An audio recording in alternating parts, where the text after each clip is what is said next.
I am genuinely baffled as to how any Trump voter still believes they're going to make it out of this. And that ain't a threat. I'm just saying out loud what a ton of people have been thinking. You don't get to draw the line at an AI-generated image of your marmalade menace dressed up as Jesus and jump ship to save yourselves at the last minute when y'all have been worshiping this man's tangerine taint for a literal decade.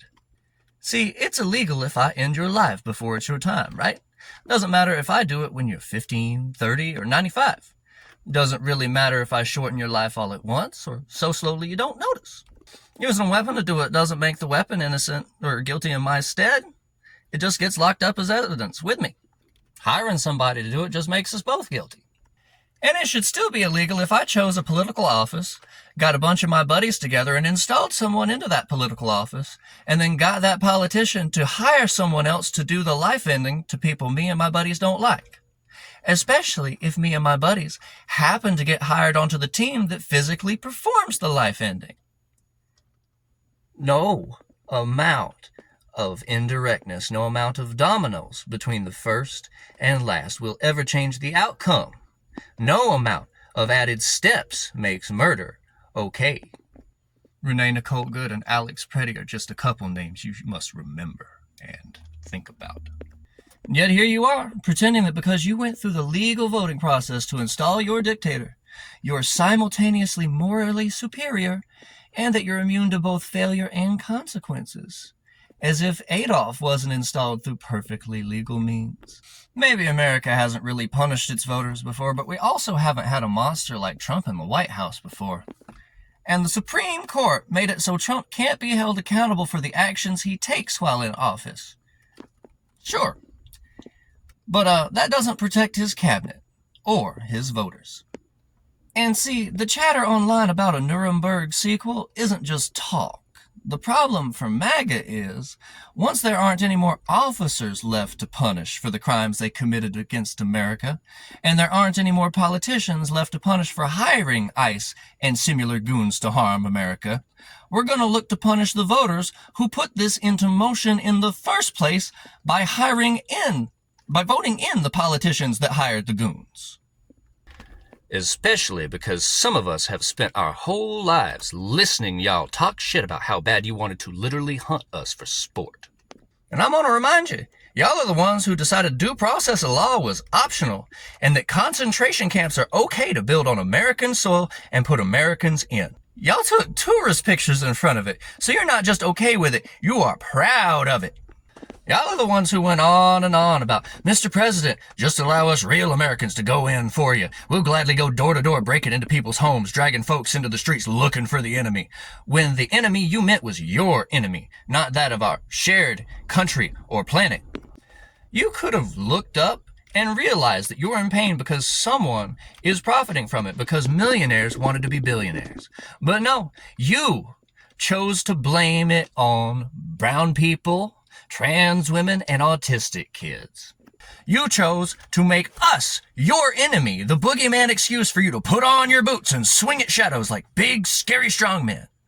I hope y'all feel like heroes for turning on your neighbors, because you don't get to whine now that we're turning on you in kind. Every single group that you threw under the bus to feed your fantasy will eventually come knocking for their pound of flesh. And we're not good at taking turns, so I think we'll probably just all dogpile you at once.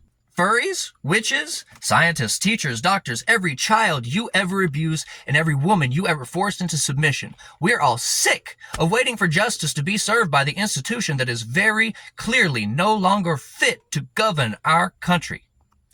We've been trying to do things the right way for 50 years or more, but your side cheats harder every time you lose, while ours white knights itself out of winning every time standing for something threatens to tarnish their appearances. When the game is slow, clearly rigged, and our survival depends on winning, what's supposed to stop us from refusing to play and sweeping all the pieces off the board? I'm not some chuddy basement dweller with fantasies of violent revolution, but no amount of Democrat hand-wringing or liberal pearl-clutching is going to change the last, 250,000 years of human history? Life itself is violent and has been ever since the first time one organism realized another was tasty. Any creature will fight to survive if pressed. And the 1% pressing on the rest of us clearly hasn't realized how big the other 99% of humanity really is. Humans conquered the rest of the food chain a long time ago, and like colonialism, with nothing left to conquer, turns inward and becomes fascism, humanity has been left with little to conquer but itself over and over again for quite some time.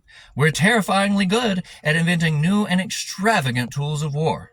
And America is the most violent country left on the planet, glorifying war and violence as patriotic. So go ahead, tell me, what logic is there in pretending Americans, like any animal, won't fight for survival? If my options are to openly fight you and risk losing my life, or to sit by and let you take my life from me slowly, I'm gonna fight while I still can, and I'm pretty sure we founded a whole country on that notion somewhere along the lines. If you could find that country on a map, point the way, because I'd like to get back there. In the meanwhile, keep pretending Judgment Day's not coming.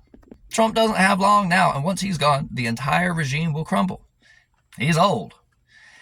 The more you hurt your fellow American in the meanwhile, the more, especially just to get your rocks off with your heinous bigotry, the more likely America is to remove you like the cancer you are and have always been. We tried the right way to remove your toxic ways. You just cheated harder and whined louder the few times you lost anyway.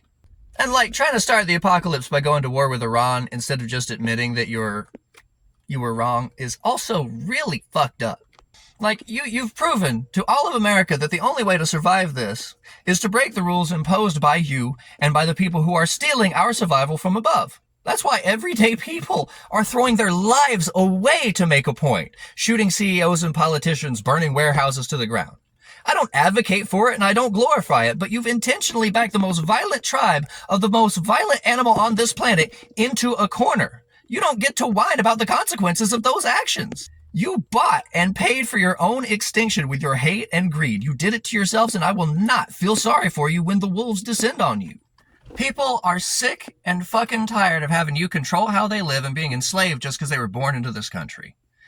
Adding more steps doesn't make slavery okay, and capitalism is, honest to God, just slavery with more steps. Eventually, everybody's just going to snap, have enough, and fix everything that you broke. And I'm going to hate it, but I'm going to be glad when it's done.